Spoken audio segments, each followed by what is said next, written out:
Hey guys, so welcome back to our weekly live event. I'm Pascal Corcus, and we're going to talk about finance, real estate investing, and the state of the market. Any questions you have about your small business or retirement planning, investing, I'll be happy to help. I have an accounting firm, an insurance agency, and a lending company. We also do real estate investment and advisory. So guys, great to see you again. We go live twice a week, and I'm happy to answer your questions. What's up, guys? Hey, what's up, Dr. G? Dr. G, you guys need to follow him. He's the best chiro. I see him twice a week. He's getting me ready to go to nationals. I'm ready to, he's keeping me strong. Hey, what's up, Alexis? Wahab, what's going on? It's great seeing all you guys again. Hello. Hey, what's up, guys? All right. So I want to answer all you guys' questions. And today, this is our topic, after the crash. So I've been saying this for a while. There's going to be a crash that's going to happen.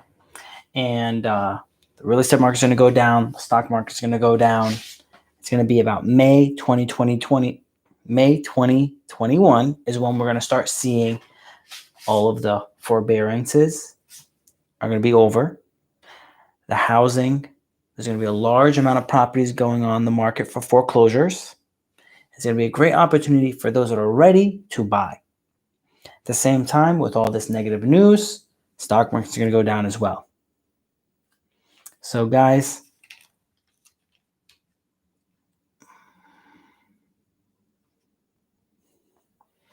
it's going to be a great live. So what do I think of the German real estate market? I think we're going to have a global crisis. Corona affected the whole world. It basically stopped production for the whole world. People can't produce items. They can't sell items. The service industry's been shut down. Flights, everything. I mean, everything has been affected by this. So because of that, it's going to be a global recession. I mean, we have the highest unemployment, higher than the Great Depression. So we have these problems. I don't think it's going to be as bad as the Great Depression in the sense that people are still going to have food. During the Great Depression, people couldn't get food. I still think we're going to do a pretty good job with getting food, but it's going to be very rough. A lot of unemployed, a lot of foreclosures, a lot of evictions, and we're going to have to just stay positive during the rough time. But during this time, we need to get ready, get everything in order so we can buy all of these assets at the discount when it comes up.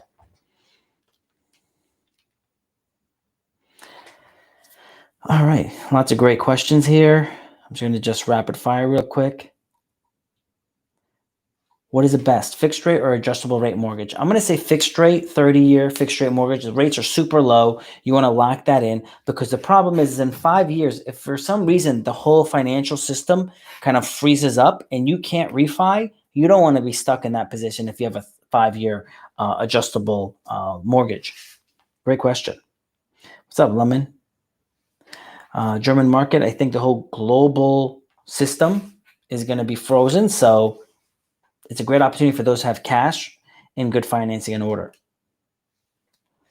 Samir says, I need a girlfriend.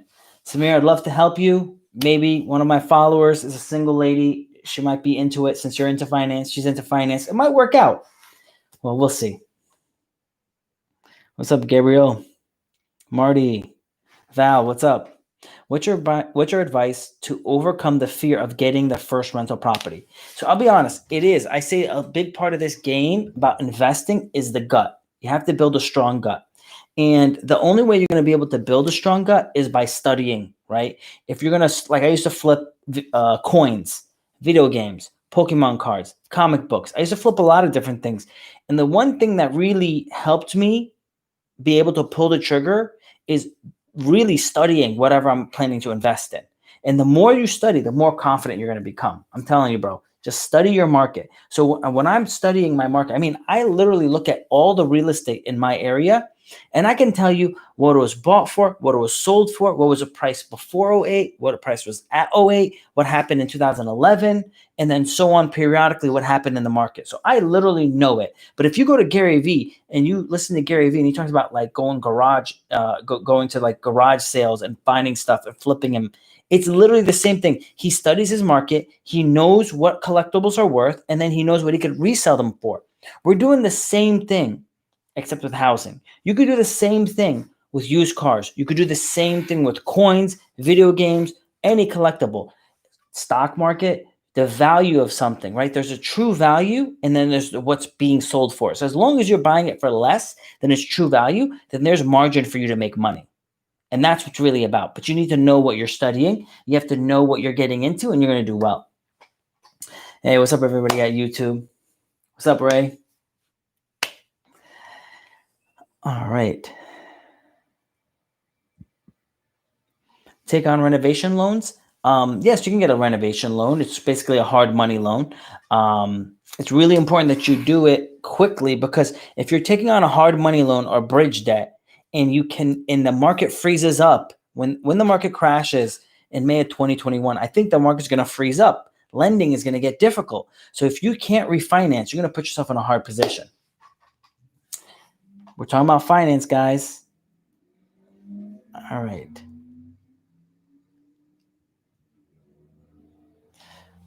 Juan says, great talk last time. I mean, guys, you guys bring great questions, and I love interacting with you guys. So keep on bringing your questions, and I'll be able to give you those answers. Hey, what's up, Pascal? Pascal says, hey, Pascal, what's the best way to learn about real estate before diving in? I mean, you got to read a lot of books. It's a whole bunch of books. So you got to read Robert Kiyosaki, How to Win, Rich Dad, Poor Dad. You got to read How to Win Friends and Influence People if you're going to be trying to negotiate deals. You got to read Think and Grow Rich, because that way you can get past a lot of the negative thinking with getting loans and going after bigger deals, or what feels bigger to us. Because in reality, it's not a big deal to get $1 million loan, but it feels like it's a big deal to us because we've never done it before. So we're very, it's kind of scary, you know? And let's be honest, it is. And that's why I said you got to get that gut. You got to get a stronger gut to be able to take on those deals. And also Intelligent Investor. So the book Intelligent Investor is written by Benjamin Graham, which was Warren Buffett's mentor. And why that, even though that book is not talking about real estate, it's talking about investing, the logic the things that it teaches in the book, even though it's not about real estate, you can apply those same concepts to real estate investing. So that is a really good book to read. So that's a good book to read. Another good book to read is The Richest Man in Babylon. Another really good book to read. So there's a lot of good books out there. You have to constantly continually consume information. I consumed information for a very long time before I went into the game. Again, part of the reason was I started studying the game when I was 14, and I wasn't able to buy my first property until I was 19. So that's part of the reason. Otherwise, I could have gone a little faster, but the reality is consume a bunch of information, know your market, and you can pull the trigger. I was actually going to buy my first property at 16, but my dad wasn't willing to co-sign, so I had to wait till I was 19. Mike and wife says, laugh out loud, Cupid. You know, I'm trying to help out every way I can. Pretty says, I need a boyfriend. All right, guys. So FHA with 2.75% or conventional with 3.25 with 200K. Honestly, I would probably, if it's a great, amazing, what I would like you guys to do is only go for amazing deals, like ridiculous discounts, and shoot for larger properties. So say you can put 20% down on a duplex. I would love it for you to find an amazing deal at a fourplex and only put down, say, 3.5%. Use the extra cash you have left over to invest into the property, make it nicer, so then you can force appreciation. At that point, you can go into a refinance, because at that point, you should have built equity. So you should be able to refinance into a conventional loan and get rid of your PMI. That is what I would do if I was going to start over again. Sophia says, I have a vanilla shell state business, real estate, that I have been watching for a bit. The owner wants to sell and I feel it is a good price. Should I wait for more time to buy? I don't understand what a vanilla shell state is. Like, I don't understand what that is. So if you can give me more detail, I would love to help. What's up, Martin?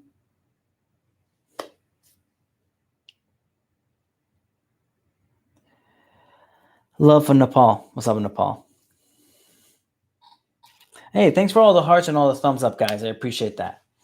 So Zedek on YouTube says, hey, Pascal, what tips would you provide for beginners on real estate?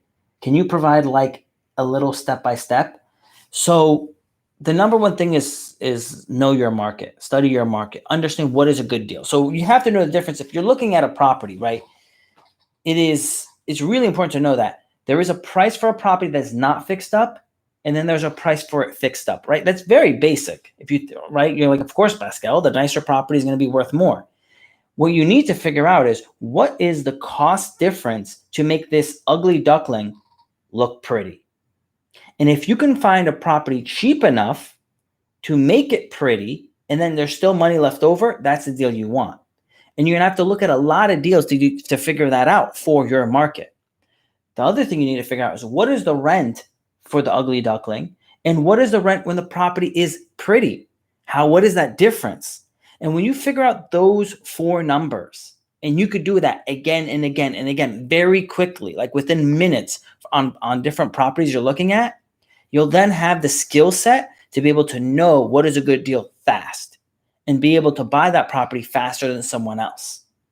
So part two, when you can explain why the price difference, like logically explain it, you can go to a seller and convince them to sell it for less. That is key, because I'll go to a seller and write down the income, the expenses. I'll write down what the currently is. They'll always want, every seller is going to want the highest price in the market, but you're going to be able to explain to them why their property doesn't justify the highest price. And you have to be able to explain that to them. And when you could do that well, you'll be able to close more deals. And that's why you need to study your market. All right. So I got a question here. Will Chuck E. Cheese be real in 2 days? I think Chuck E. Cheese is going to go bankrupt, but I don't think overall they're going to like just shut down and go out of business. I think what's going to happen is they're going to file probably Chapter 11 bankruptcy and then renegotiate the debts that they have, shut down some locations that are not profitable, keep the ones that are profitable. They're just going to use this as an opportunity to just get rid of the non-performing assets and keep the performing assets. So when they come back out of it, they should be stronger. Now, again, you don't want to buy any of the stock now, because if you do, you're going to not have much for it.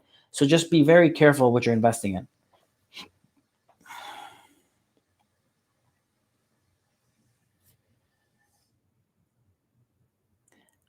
All right. Law of Success is a great book.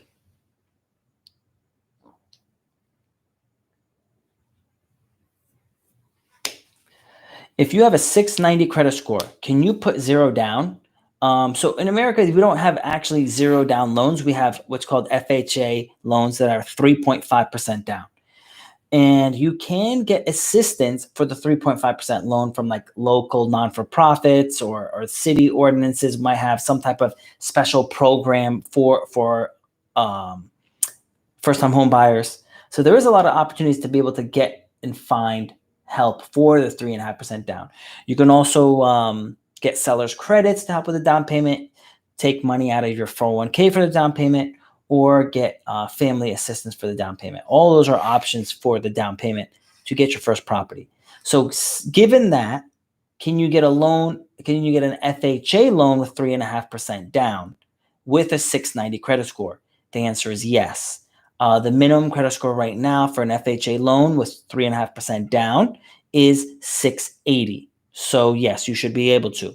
Now you got to make sure that whatever is causing your 690 credit score isn't going to hurt you. For example, let's just say you have a 690 credit score because you have a credit card that has a $10,000 limit and you're using like $8,000 of it. Now, given your credit score won't be the reason you're denied for that loan, but it could be the reason you're denied for the loan is that you owe so much credit card debt, and that minimum monthly payment throws off your DTI, And because of that, you won't qualify for the loan because you have too high of a DTI, right? So your debt to income ratio. So that could be the reason why you wouldn't be approved, not your credit. So remember, so I have a course out. It's on sale right now. It's like there's only 1 day left on the sale. It's half price. Goes over credit.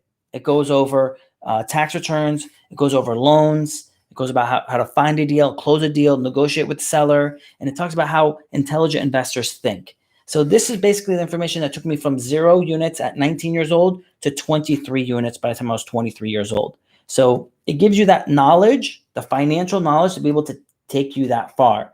So I was able to use, with that information, I was able to take $32,000 that I had saved up and make it into $3 million worth of real estate. So that was all by the time I was 23. So it was a fun ride. It was really a lot of fun. And it's really understanding how Monopoly is played, right? Everyone thinks they understand how credit works. They think they know how the tax returns work, now how lending works. Remember, the same people that are checking your tax returns, the government, is the same people giving you that loan. So you must make sure that everything ties together, okay? And the same people allowing, all these loans to be in the system that are also checking how credit is managed and putting in a lot of the rules is the government. So again, the point is you need to know how the game is played. And if you do not learn how the game's played, you're going to be really unhappy when you realize that what you thought isn't accurate and what you thought was going to help you actually hurt you. And when you are hurting yourself in the future, it's going to take so much energy to fix all the problems you caused. So that's why it's important to study about personal finance, understand your foundations of finance, to make sure that you're constantly making smart decisions to grow as a person, go in the right direction. Right now, there's a link in my bio. The link in the bio, I automatically put the discount in. It's $497 for the course. It's already put in, so you don't even need a coupon code, right? It's good for another about 24 hours. It's good till tomorrow night. So actually, it's 24 hours from now. So good till tomorrow night. I think 11 p.m. the price changes. So grab it now while you can, because there's not going to be another sale for a long time. And by you having this information, you'll be able to set yourself up, because it takes a while before you can fix your credit, fix your taxes, and do what you need so you can be approved for the loan. It takes a while to study your market. So it's important to learn it now, so when things come up on sale, you can buy them and you're not upset that you missed out.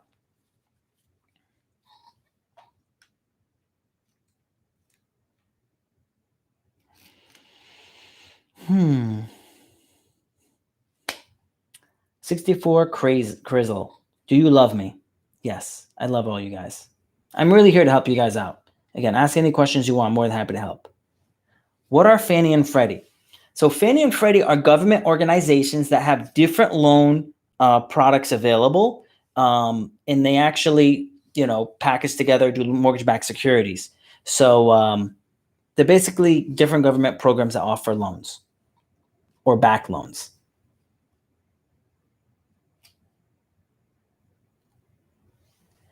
Hey, Lura, how are you? Respect from Albania. What's up? I have people from Albania that work with me, so much respect.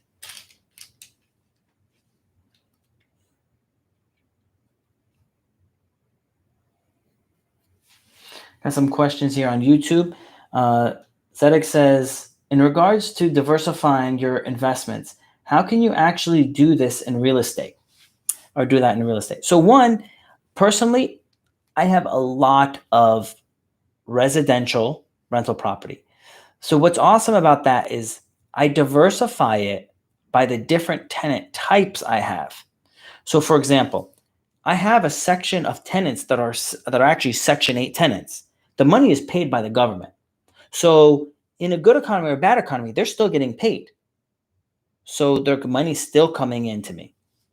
Then I have a section of tenants that are retired. So the money's coming from retirement, from pensions, and from Social Security and so on. So the money's pretty consistent. So that's basically how I choose to diversify. I diversify by tenant type, not by say asset class. Because with residential rental property, people always have to live somewhere.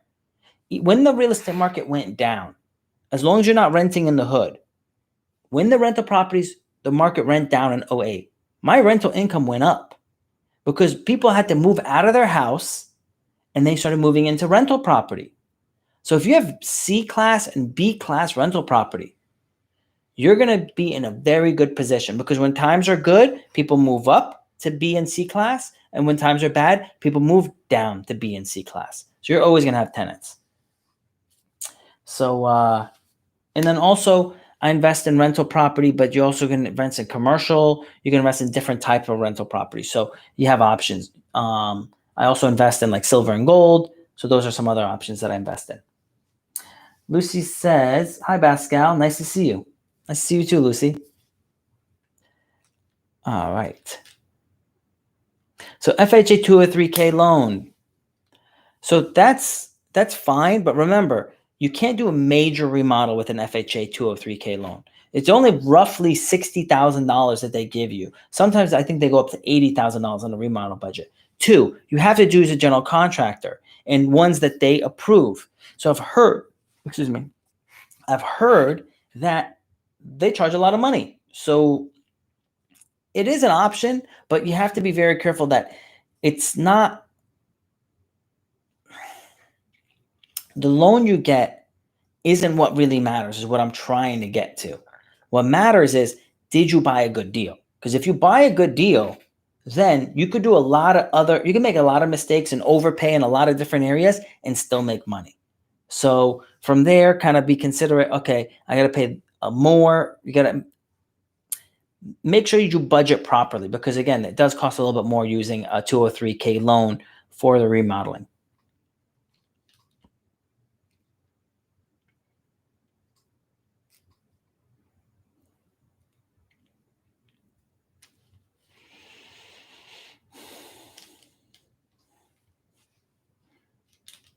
It's not working.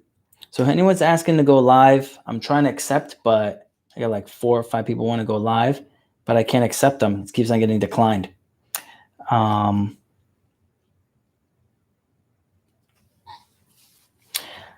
I got a question. He says, how can I save taxes? I make around $150,000 and they take about 27% of my paycheck.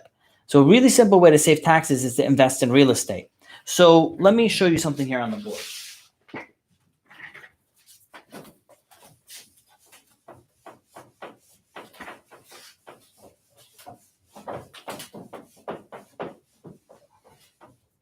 So on your tax return, you have your W-2 income, you have different income line items. So your W-2 income is on the top, right? So let's just say that you make $150,000.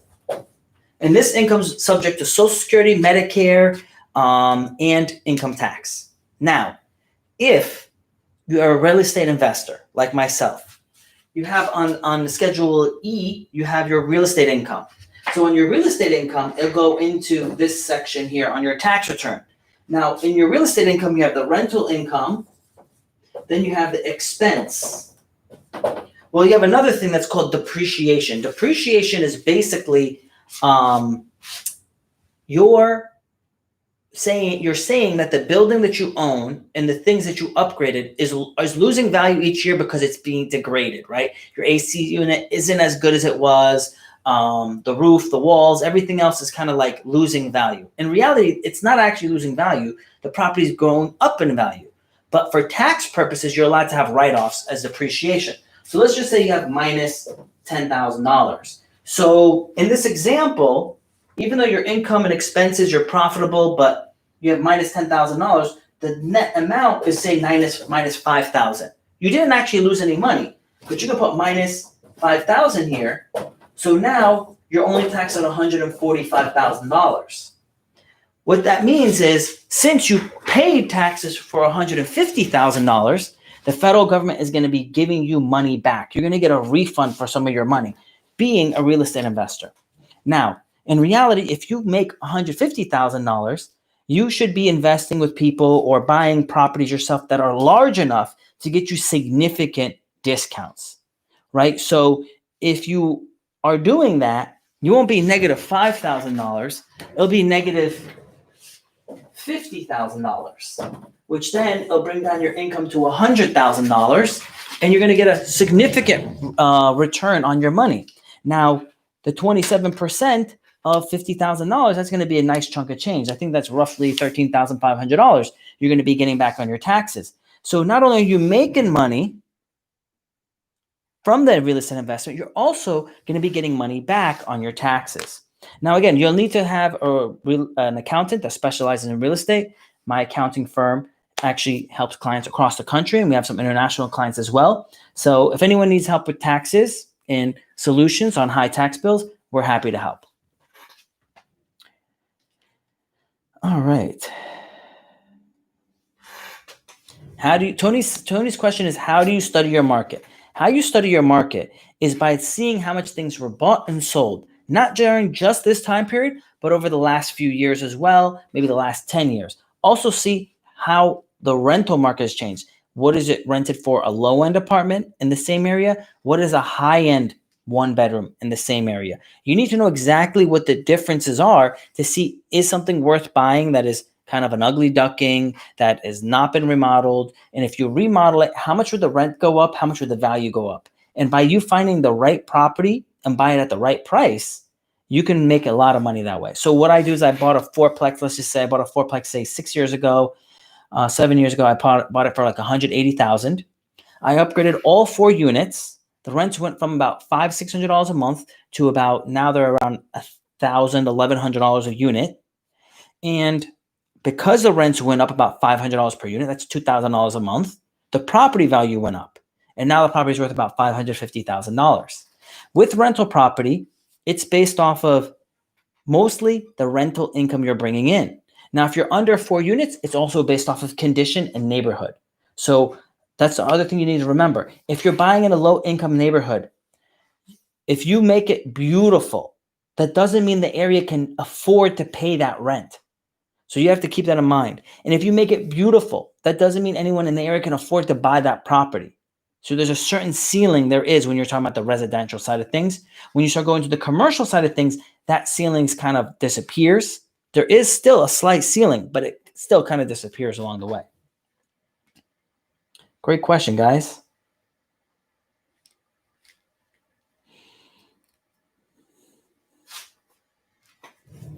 Now, again, if this is backwards, it's because it's on YouTube, on IG it's backwards, but on YouTube it's not backwards. So if you guys hop on my YouTube, which is at Pascal Corcus, you'll be able to see it the right way. So Jay on YouTube says, how long does my credit history have to be in order to purchase a property? Jay, it really matters, right? It's not about a length of time. It matters the condition of your credit. I mean, it could be perfect right now and you could be good to go. There is no specified period of time. Hugo says, hey, Pascal, my dad owns a residential lawn care business. He wants to apply for the EIDL loan and give me the money to invest in real estate. Do you think it's a good idea? So Hugo, it's really important. So if you don't know, the EIDL loan is basically because of the coronavirus and many businesses were negatively affected, they're giving off these really low interest rate loans. It's 3.75% interest, and it's amortized over 30 years. So it's really low interest, low payments per month. It's great for businesses to get back on their feet because of the coronavirus, right? Now, that money is for expenses for the business only. You cannot use that money to expand your business. You cannot use that money to invest. So the piece of advice I would give to you is use that money exactly for what it's meant for. Your business, to fix your business up, to pay for its expenses, to keep it moving forward. Now, if you have other money outside of your business, if you have money that you normally profit, you could do whatever you want with that money. But remember, the EIDL loan needs to be paid for specifically the expenses of the business. And it's advised by many lawyers, right? They've said this, is that the advice that many lawyers have given is to put the EIDL loan, the money you receive, into a separate checking account and to use only business expenses out of that account. So you just use business expenses to eat up all that money. And that way you can show the government, look, I use this money exactly for the purpose it was intended for. business expenses. Because there is an opportunity for them to come back and check, how did you use that money? And I think the rule is 3 to 5 years after the loan's been paid back. So if you keep that loan for 30 years, they basically come back for like 33 or 35 years from now. So make sure that you use it out of that specified checking account, and you keep records of that checking account and how the money was spent. Okay? Again, if you have other money that you have in a different account that you want to use for investing, then that's different. Okay? Great question. Excuse me. Jay Stacks on YouTube says, also, since you said a 203K loan only covers 50 to 80,000, would you suggest I use my own cash to remodel? I mean,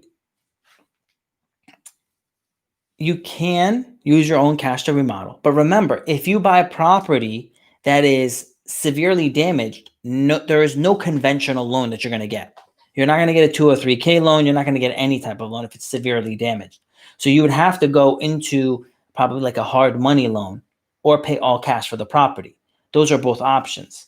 Again, it depends on your situation, but those are two options for you.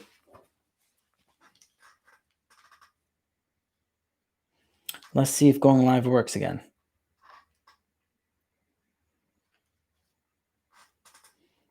Nope.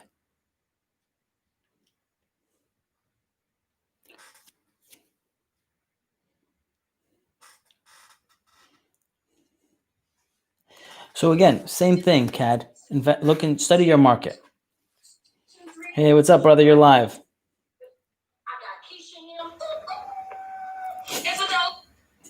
All right, Keisha and them. All right, using a line of credit to help pay down on a property, how do you go about paying down both loans? So I would not use a line of credit to pay down a property. There is like a Vector loan or Vector whatever company that's advertising people to pay down their loan faster by using a line of credit to pay down the first mortgage. I believe that is a very bad idea. And this is why. When you have a first mortgage, right? And again, this is a really bad idea, guys. So don't do this, and I'm going to show you why you should not do this.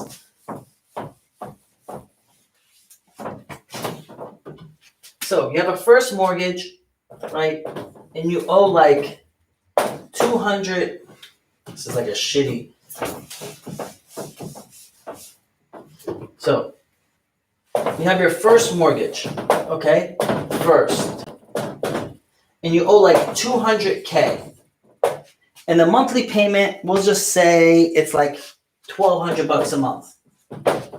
You got a line of credit for 50K. That's your second mortgage. And that doesn't even matter what the payment is.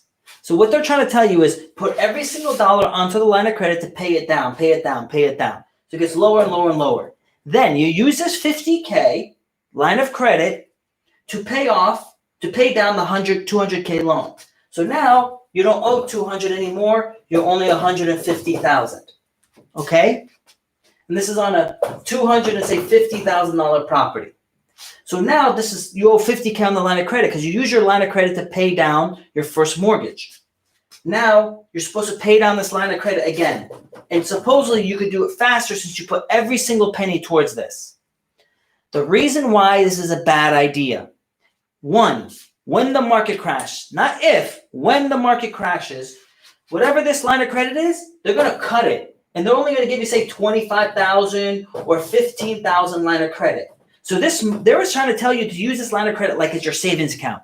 Well, when they take this away, basically your savings disappeared. Part two, why it's a bad idea. One, line of credit disappears. Two, why it's a bad idea. When you're paying this down, your monthly payment doesn't go down. You still pay the same monthly payment. Payment doesn't go down. And everybody, this video will be up on YouTube tomorrow morning at 10 a.m. so you can watch it again. Third reason why it's a bad idea is when the market goes down, your equity in your home disappears. So you think it's worth $250. That's only based off of the market. The market feels it's worth $250, it's worth $250. If they don't feel, if there's no government loans out there and no one can afford to buy a house, it's not worth $250 anymore. It's only worth $200, $150. So let's just say it goes down to $200. Your equity disappears. And now, because the equity disappeared and the lending market tightened, you can't refinance and pull out this cash. And when the market goes down, everybody's cash poor. So that's what they need. Who cares how much equity you have in your home if you don't have cash in your account? So this idea, this plan they're giving everybody is a horrible idea. Don't do it, because they're basically telling everyone to get rid of all their cash. So what's going to end up happening? They're going to end up foreclosing on all these people and taking their homes from them. That's what's going to end up happening. That is why this is a horrible idea.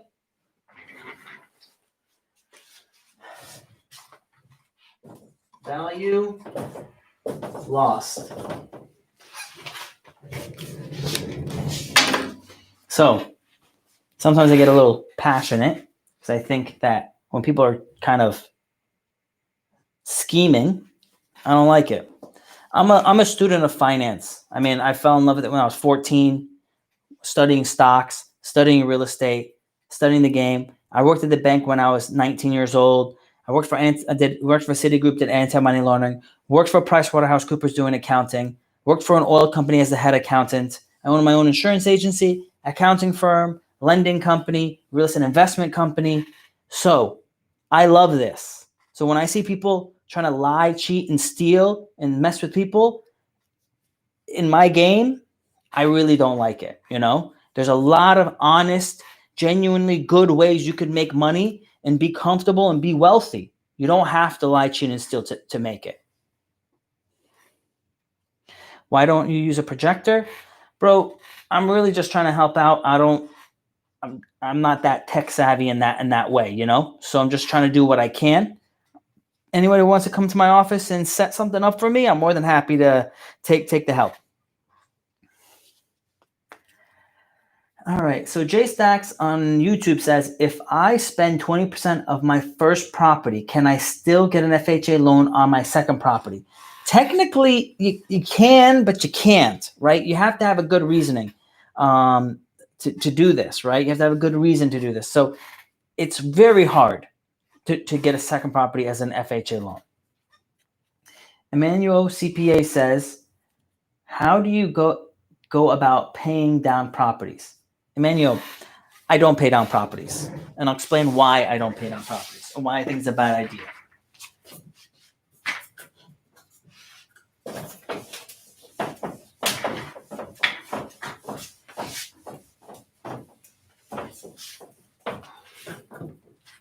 So, step one, our money is not real. There's not backed by anything. And it's only backed by the US government. And as the government prints more money, our money's worth less. Okay? So the reason everything costs more has nothing to do with the cost of things going up in value. Everything's more expensive now because it costs more to make it. That's not true. It's our money is worth less. So if I have a property that's $200,000, okay? And I have a loan that's $200,000, right? I have a 100% loan to value. And in 10 years, this property is worth $260,000. It's worth that much because the value of our money has went down. So why am I going to go and pay down this $200,000 loan? I'm going to keep it the same.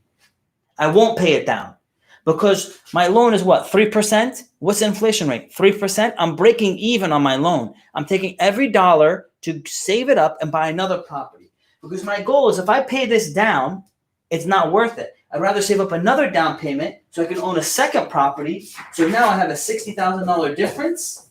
I can now have two properties with a $60,000 difference. I made $120,000 in wealth instead of having one property with $60,000 in wealth.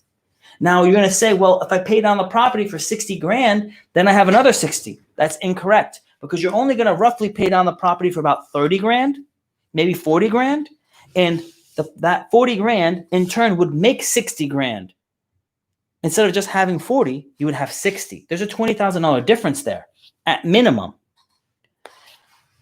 You keep doing this, just like I kept doing it. I rolled $32,000 into $3 million of real estate, not by paying down loans, but by constantly getting more loans to grow my portfolio. If you use debt that is worth less every single year because the purchasing power of the dollar gets weaker to buy assets, real estate, that goes up usually on average every year and pays you cash flow, you're going to net out better. Where your wealth is made, and if you watch my previous videos on IG or on YouTube, wealth is created through the difference in the appreciation, not the rental income, not the cash flow. Don't get caught up with, oh, I'm trying to build a bunch of cash flow. The reality, the big money you're going to make is through appreciation of the asset. In 5 years, when you refinance and do a cash out, that's your big chunk of money. Again, run the numbers. If you run the numbers will tell you the truth. That's really when they're going to have the aha moment. When you run the numbers don't lie.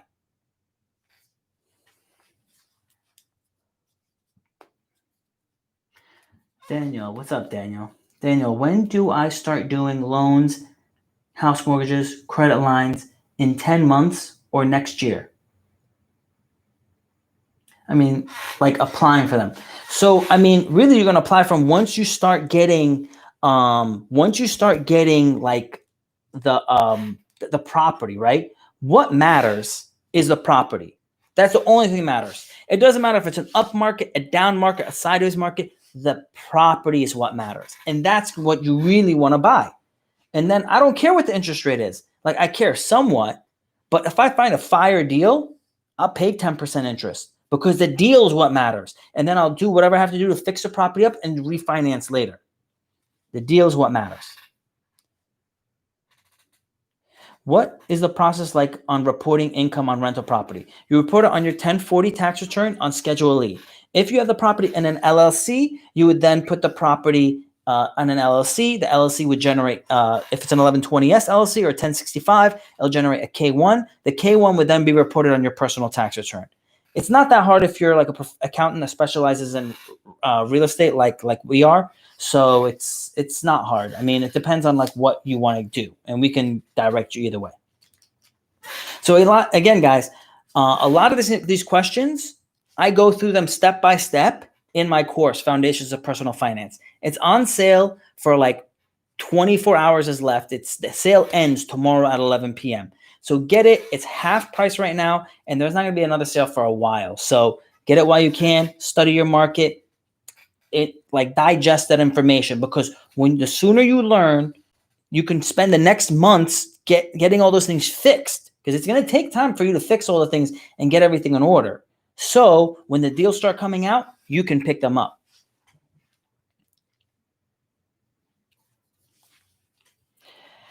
How can you find a remodel team? So finding a remodel team is literally you have to get out in your market, asking your sources, your references to refer someone to you. Now, if you can't get referrals, you're gonna have to go out and meet people and find out who you trust. By reading the book, Dale Carnegie, How to Win Friends and Influence People, you're gonna figure out a little bit more about how to read people and how to build relationships to figure out, is this someone I wanna work with?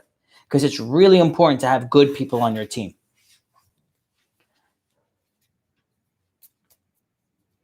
Julian says on YouTube, hey Pascal, just curious, what are your thoughts on wholesaling homes? Should invest time into learning about it since I'm still a starting investor in real estate? You can wholesale homes. You can flip, day trade. You can do anything you want to bring in the money. The question is, do you have the time, the energy, and is that something you want to do? That's what's really important, because you can make money flipping coins and flipping Pokemon cards and video games like I did. I made a lot of money that way. I did some day trading too. I did a lot of different things. It really matters, what do you want to do, right? I don't want to go and tell you how to live your life. It's an option. It could be very good. if it's something that you like doing.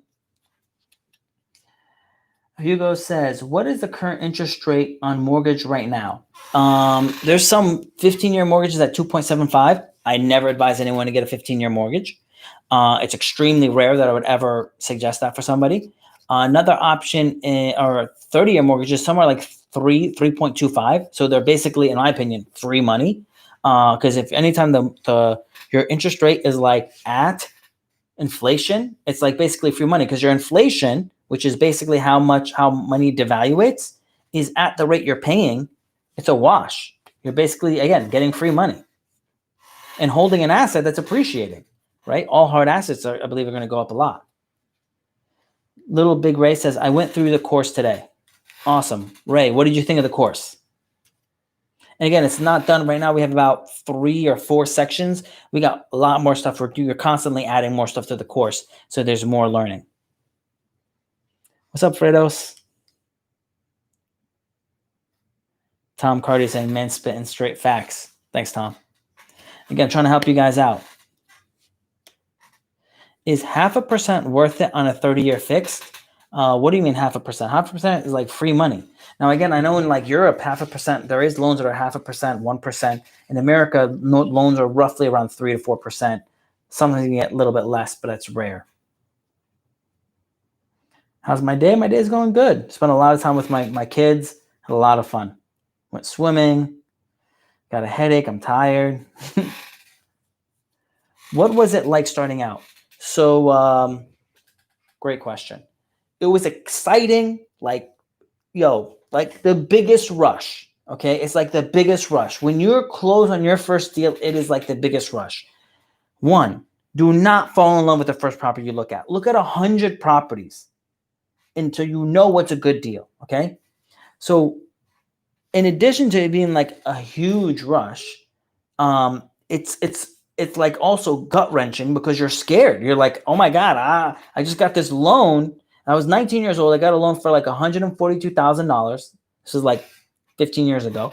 And it was a lot of money for me. Remember, I was only making $8 to like $12 an hour. And I was able to save up all my money since I was 14 to 19. I saved up $32,000. So I was putting up my life savings into this property. I did a 20% down deal just because I was super conservative and I didn't want to pay PMI. You don't have to go my route. You can go the FHA route, but the deal is what matters. And in the deal, it was a good deal, but it was not a great deal. The second deal I did was even better. The third deal I did was amazing. I made a ton of money, and I still own that property today. So it is exciting. It is emotional. It is gut-wrenching, and it's a lot of fun, you know? Fredos, happy 4th of July to you too. So I was not born in America. I came here when I was 3. And let me tell you, it is the greatest country. We have so many freedoms. To do what we can do here is hard or impossible in other countries. Because I came from a third world country. So it's basically impossible unless you know somebody or unless your family's rich. In America, we came with nothing and we built our way up. So that's a great opportunity. Can you do it in other countries? Yes, it's very possible to do it in other countries. Is it kind of harder? I think so. The taxes are crazy high, so it makes things harder. Opportunities are sometimes not as good, makes it harder. But I don't know. America's great. Where can I learn about that finance? I mean, you can learn it in my course. It's on sale. Link in the bio.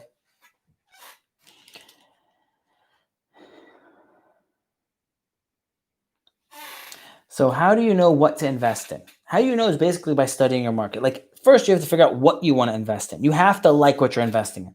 Like, it's really a bad idea to invest in stuff you don't enjoy doing. You're not going to enjoy your life. So first, find out what you like and invest in that. Like, you can literally, if your thing is like, again, video games, you can invest in video games and flip video games. You can invest in, baseball cards and flip those. Like, it depends what you want to invest in. You can make money in anything. Team Ambition says dream car. So McLaren 1999. This thing is acting up.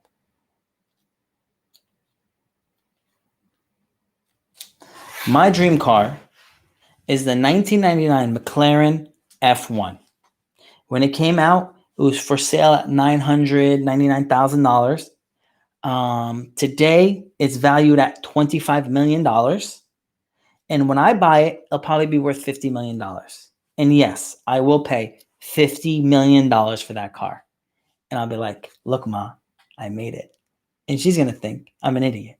But it's okay. It's what makes me happy.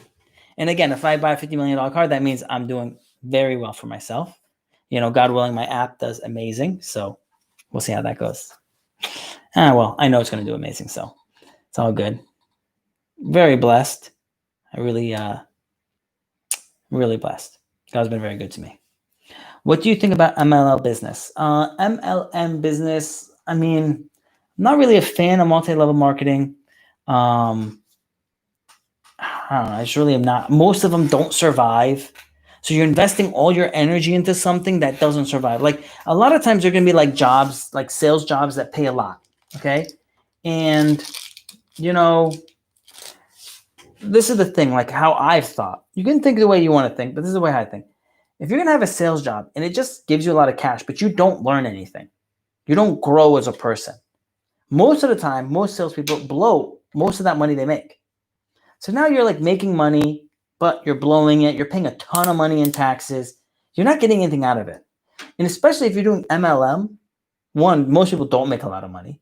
Two, the business plan doesn't survive. And then you got to rebuild a whole brand new company.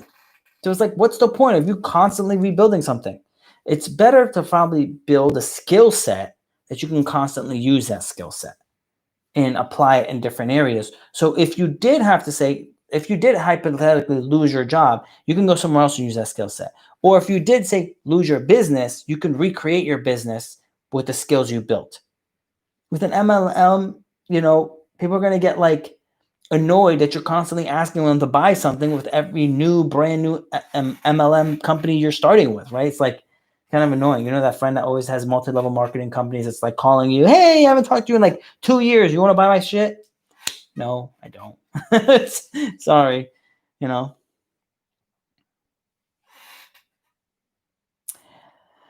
Would you say it's difficult to invest in real estate in the United States as a German citizen? Answer is no. You can get a loan as a non-American citizen to buy property in America. You just need roughly 30% down. The property needs to be investment property normally. Can you buy a property for you to live in?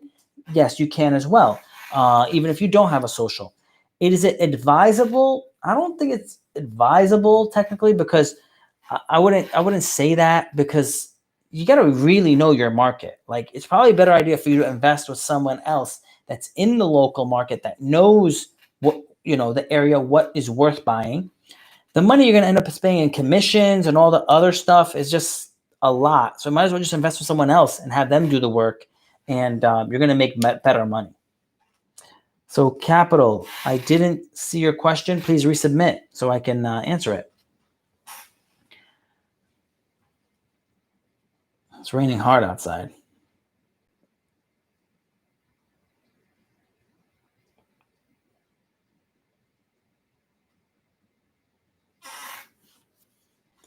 I already answered that one.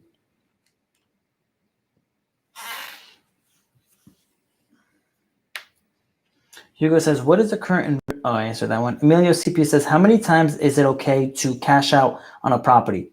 There is no limit. You can cash out as many times as you want. Now, again, you're a CPA. We're both accountants here, right? So we're numbers crunchers. There is a number, right? The numbers need to make sense for you to do a cash out refi. You can't just do it just because, you shouldn't just do it just to do it, right? But as you know, if the numbers make sense, you should do it. And there is really no limit. You can cash out refi as many times as you want. When you start going to commercial loans, there is what's called a prepayment penalty. So if you go into commercial loans, they will charge you money if you want to get out of the loan. Now, you have to make sure that when you're doing a commercial loan, you know the terms. Sometimes there's a 3-year prepayment period or 5 or 10. Normally, it's 3 years. Unless you get to the large commercial loans that are done by Fannie Mae and Freddie Mac, than they can be 5 or 10 years. What do you think about American REITs? American REITs are fine. I mean, again, I'd rather do more like smaller syndications because you know exactly what you're buying. You know the asset you're buying. You know the manager personally. You know the people you're working with. So in that scenario, that is the benefit. Now, again, what I would say is be careful with that as well, because if you're investing on a smaller scale with someone personally, that person could be a shyster and you could lose your money. So be very careful who you're investing with. Spend your time, do your due diligence, get to know the person, and again, be careful, do your homework.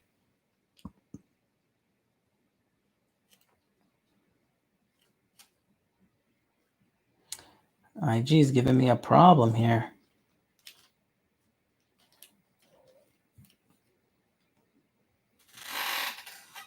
Radio says, I'm having trouble with my hard money lenders in the banks. Everyone's tightening requirements for lending. Yeah, they are. Yeah, they are.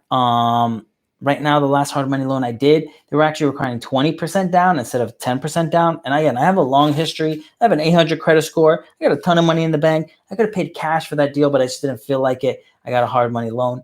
And because I wanted to keep the cash in my bank account in case something else came up.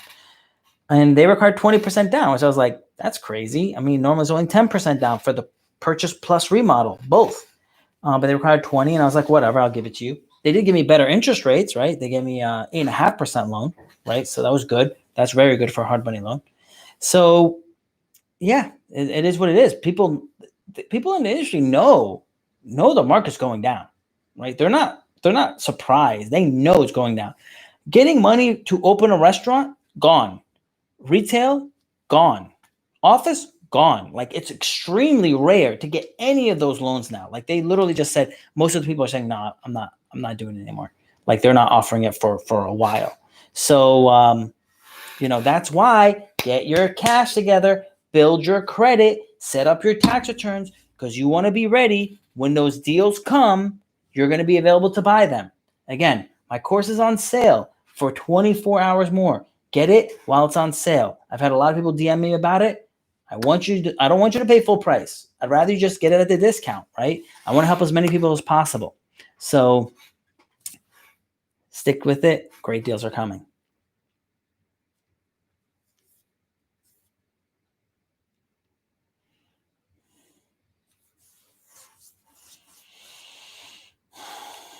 I don't know what's up with this IG and going live. It's not working.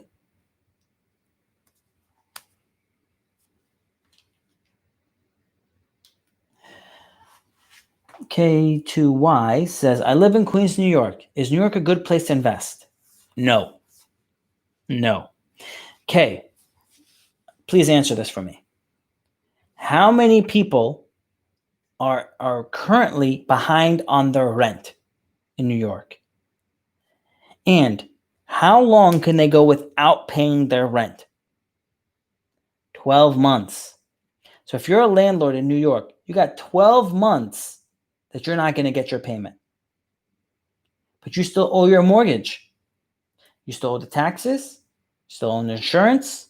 You still have to pay your utility bills. None of that stopped. That's why I like investing in Florida, Texas, Arizona. In those states, they're landlord friendly. So it's easier to evict someone. In a normal time period, it takes me 3 weeks to evict someone for not paying their rent. So keep that in mind.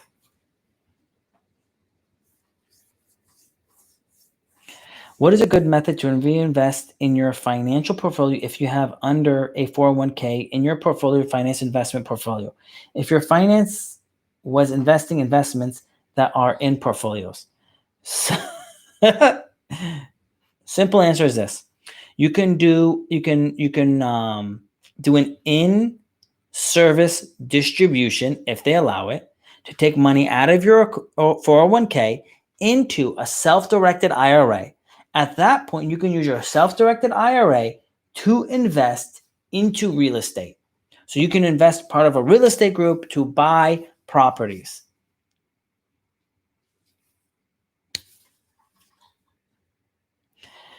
Is it better to refinance my duplex and cash out instead of selling the property and buy larger properties, even though the property appreciated 3x and I have them paid off?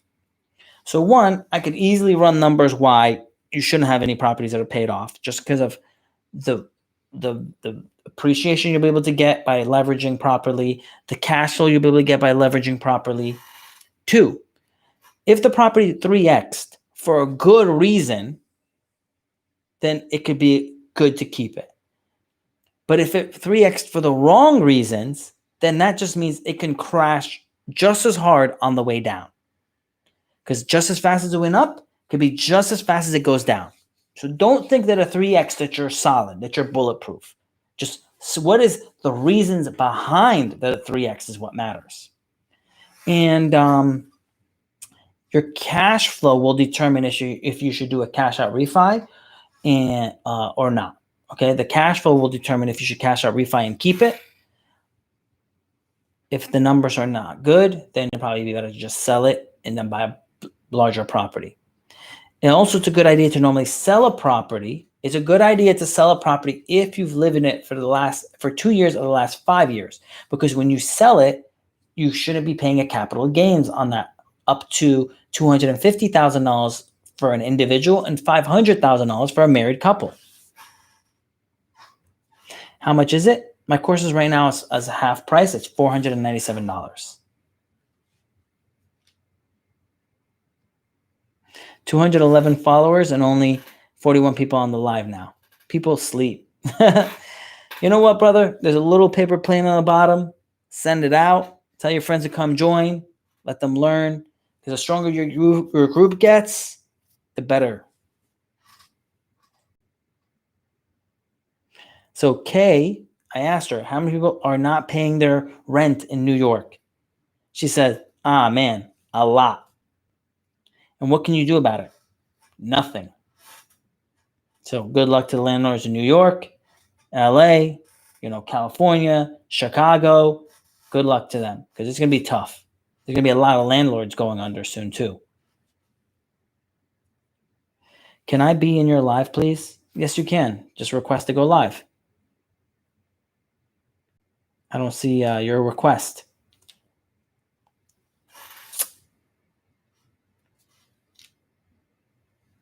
K2Y, invite your friends to join. Let them all learn because you'll be able to grow together. And who knows, maybe you guys can pull your money together and buy investment properties. Zedek says, what is your day routine to make your day a great day and for you to keep learning? What activities do you recommend? I do a lot of my activities by actually meeting with other professionals that I know are good and talking to them. I'll try to take them out to lunch, or I'll try to do something for them. Again, I have a lot of experience in finance, so taxes, insurance, whatever. So I'll try to do something for somebody that, again, normally you'd pay like $250, $300 an hour, depending on what you need, to sit down and talk to me. I have an accounting firm, and we do advisory. So I'll do it for free to give them something in return. I get their ear. I get to learn. I get to ask questions. So that's been a way I learned. I also listen to a lot of podcasts as well, and I follow every single business person on Instagram. I follow all of them. So, and I don't follow those girls in bikinis and stuff because I just distract you. I only follow business people. I only follow where I want to go. Yeah, I don't follow any of that stuff that's going to distract me. And even though I love cars, I don't follow that many car companies and stuff like that. So I only follow a few because, again, even though I love cars, I don't want to get distracted by that either when I'm looking to grow. The cars are going to come. The money's going to come. Everything else that you want is going to come. But if you study and you focus on growing as a person, all the good stuff will come with it. Lucy says, great question, Zedek. Yes, that was a good question. So what's my daily routine? I get up in the morning. I say thank you. I be grateful for the day. I drink a big cup of water. I meditate. I stretch. I'll do some type of exercise, Wing Chun, take my vitamins, I'll eat, I'll drink tea, and I'll try to do a cold shower. I'll be honest, I don't do it that often because I hate cold showers. But I am primed when I take a cold shower. Like I'm ready to go.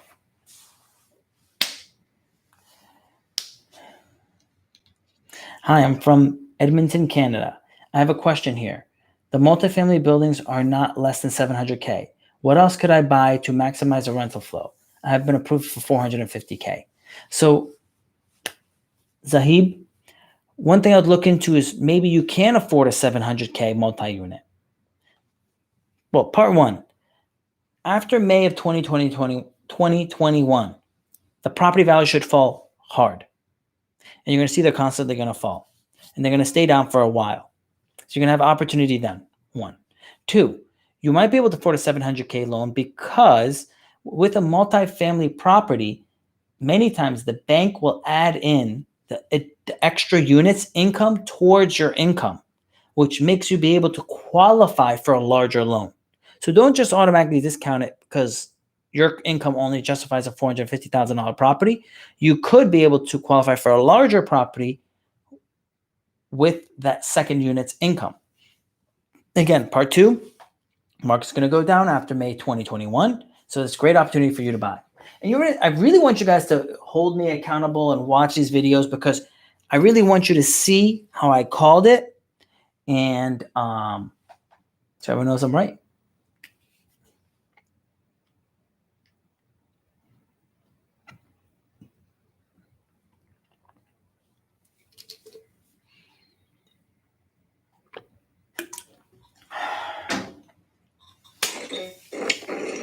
Yo, what's going on, Vasco? What's up, Teen Ambition? What's going on? What's going on? I had a question. So do you need a realtor to buy your property? Like, do you really need one?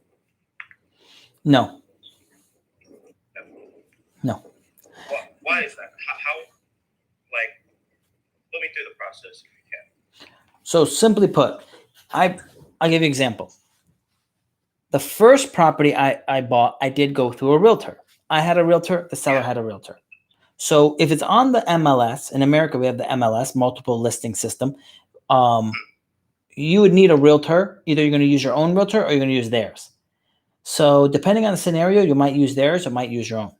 Now, if you find a property that 2 years ago, I found a property, I just sent out 2 years ago, there's some properties I wanted to buy. So I sent out a bunch of letters to the specific properties I wanted to buy. And one of the owners responded to me. Crazy story. The dude's like 70. He owns like a crazy amount of properties. And this house that I sent him a letter on was the smallest property he owned. So I was like, okay, how much do you want? He's like, well, you give me a price. I said, well, how does 150 sound? He's like, that's too low. I won't do less than 200. I said, well, I don't normally buy single family homes, so I don't really know how to price them, but I think 200 is fair. I'll buy it. So I bought it. We filled out a contract. He signed it. I signed it. We took it to the title company, and in like 30 days, we closed. So we don't need it because as a buyer and a seller, you can buy and sell your own properties without a lawyer. Now, great thing with that is that I was able to pick that property up for 200 and it was worth really like at least 300. But he was happy. I was happy. Now, after he signed the contract together, his son's like, well, we could have at least gotten 250 from somebody else. And he said, I like the guy. I want to sell it to him. So that's kind of one of the benefits of doing like a contract directly is because the realtor will always try to bid up the price. Yeah. Well, obviously, they need commission. Yeah. So, and again, that's kind of their job. They're supposed to try to get the most money possible for the owner. So that's why there is a place for realtors, right? There's definitely a place for them. Some people say they're not needed. I'm going to disagree. Because a realtor can make a deal happen. A realtor has relationships. A computer is never going to be able to replace relationships, be able to replace the personal field. Because think about this. People buy and sell properties probably like 2-3 times their whole life. it's a very emotional process. So you need someone there to kind of keep the emotions, hold them back some, to be able to just focus on like what we need to do, get the deal done. Okay. See. Thanks, man. You're welcome. Good seeing you. Appreciate it. Take it easy. You too. Team Ambition has been following me for a minute. He's a great kid. I think he's going to do great. Just keep studying, guys. That's what it's all about. Just keep studying. So Michael says, why after May of 2021? So the government put out 12-month forbearance, basically told all the banks to basically be willing to hold back mortgage payments for 12 months. So there's millions of Americans that are not paying their home mortgage, and they have basically 12 months to not pay their mortgage. This is not a forgiveness. In 12 months, they're going to owe all of those payments. If they cannot, they'll have an opportunity to do a loan modification, which is thousands of dollars in fees that's going to add to the mortgage plus all the loan payments. If they don't have a job, or they've reduced their income so much that they now cannot qualify for a loan modification, those properties are going to go up for sale. The people who lost their jobs are going to have their homes go up for sale. There's going to be a ton of foreclosures, tons of landlords and Airbnb owners. Those properties are going to go up for sale.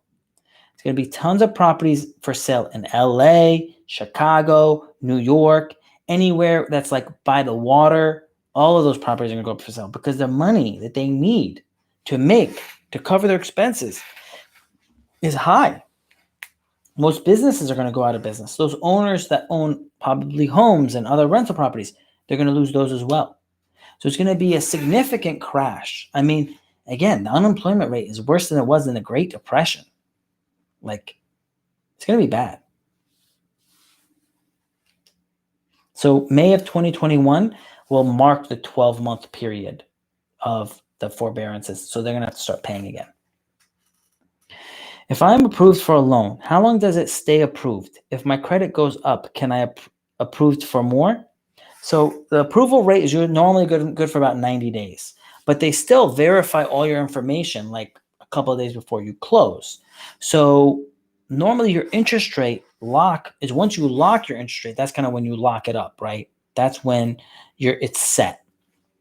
So until your lock period, you can always be reassessed to maybe get a better rate or a better deal.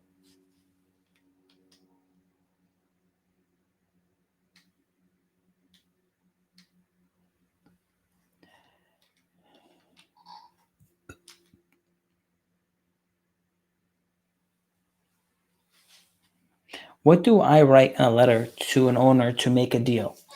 That is tough because I've sent out about a bunch of letters, and I've actually had probably 5 or 10 conversations because I've probably sent out about 500 letters, and I've only made one deal that was worth doing.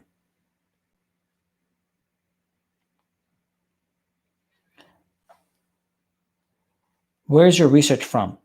Oh, okay. So this information is actually just literally Google forbearance. I mean, Google forbearance, and you're going to be able to find out about it. So I'm always like, where's my information from? Like, I'm always studying, watching the business channel, studying different things in finance. Again, because I'm in finance. So for me, it's just me keeping up with my job, right? So like Yahoo Finance, MSNBC, like every single news source that talks business, I follow them and I keep up on it, and I'm watching it. I'm reading the different like articles that come out. I'm going to the government website when they're talking about the PPP loan and the SBA loan, the EIDL loan. So I'm literally going to the source to get the information. Yes, I'm only investing in Florida right now because it has the biggest return. All right. Questions and got a couple questions on YouTube. Julian says, May 2021 property values will May 2021 property value drop. Now market on my calendar. Also, now marked on my calendar. Also, I aim to get my finances in order by then. Laugh out loud. So it's really important to try to get it ASAP. Again, my course, Foundations of Personal Finance, is on sale now. It's half price. It's really important to get your finances in order now, because to fix your credit could take 3 to 9 months. To get your tax returns in order could take 1 to 2 years. So it's really important that you start today, because again, it takes a while. It's not immediate that you're going to be able to study your market. These things take time. Yo, it says sorry for not being that guy. So don't worry about it. Your questions are good. I like your questions. It's really important. There's no bad question. How do I pick a good lot to build a new house? There's a lake access, or there's a lake across the street with a bridge, with a path, and a bit concerned. What should I do? Get a deal on the lot or change lots? Honestly, I would not build. I'd be very careful, because I think the value of properties are going to go down a lot. So there's no point in buying now. I'd probably just be patient, because there's going to be a lot of new homes that are built that people can't buy that you can probably pick up for a really good price. So guys, it was great. I'll be honest with you, I have a headache right now, so I'm probably going to go to bed. But it was really great with seeing you guys again. I'm going to be live again Wednesday at 10 p.m. Remember, my course, Foundations of Personal Finance, is on sale for the next 24 hours. It'll be half price. The link is in the bio. If you can't find the link, DM me. It was really great seeing you guys again. Be blessed. Hope you all had a great 4th.